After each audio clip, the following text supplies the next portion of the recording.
महात्मा गौतम बुद्ध को बौद्ध धर्म का संस्थापक कहा जाता है। उन्होंने वर्षों बोध गया के बोधि वृक्ष के नीचे बैठकर तपस्या की और इसके बाद उन्हें दिव्य ज्ञान की प्राप्ति हुई।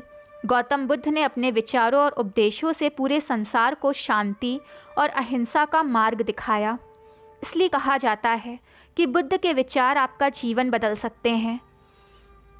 आज हम गौतम बुद्ध की एक ऐसी ही कहानी के बारे में बताएंगे जिससे आपके जीवन में खुशियां ही खुशियां रहेंगी, क्योंकि बुद्ध का मानना है कि ये पूरी तरह से आप पर निर्भर करता है कि आप खुश रहना चाहते हैं या दुखी रहना चाहते हैं।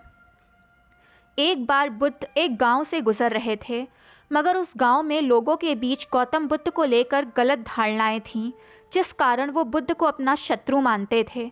जब उस गांव में बुद्ध आए तो गांव वाले उन्हें बहुत बुरा भला कहने लगे और उन्हें बद्दुआएं देने लगे, लेकिन बावजूद इसके गौतम बुद्ध गांव वालों की बात शांति से सुन रहे थे और मुस्कुरा रहे थे।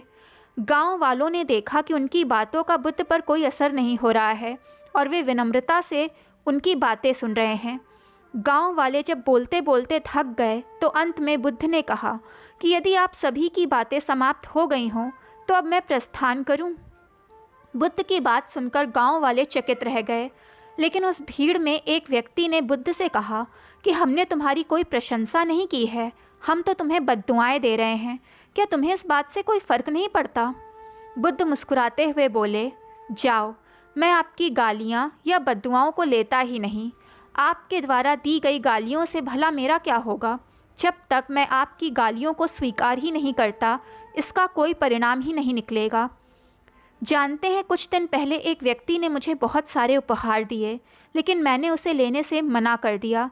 जब मैं लूँगा ही नहीं तो कोई मुझे कैसे कुछ दे सकता है? गौतम बुद्ध की इस बात से हमें जीवन की ये सीख मिलती है कि हम अक्सर अपने दुखों का कारण दूसरों को मान जाते हैं, लेकिन असल में ये हम पर निर्भर करता है कि हम वास्तव में क्या लेना चाहते हैं, खुशी या गम, उदासी या मुस्कुराहट। यकीन मानिए, ये छोटी सी कहानी जीवन में एक बहुत बड़ा बदलाव ला सकती है। दोस्तों, आपको कहानी पसंद आए तो चैनल को लाइक, सब्सक्राइब एंड शेयर करें ताकि चैनल की नोटिफिकेशंस आपको मिलती रहें।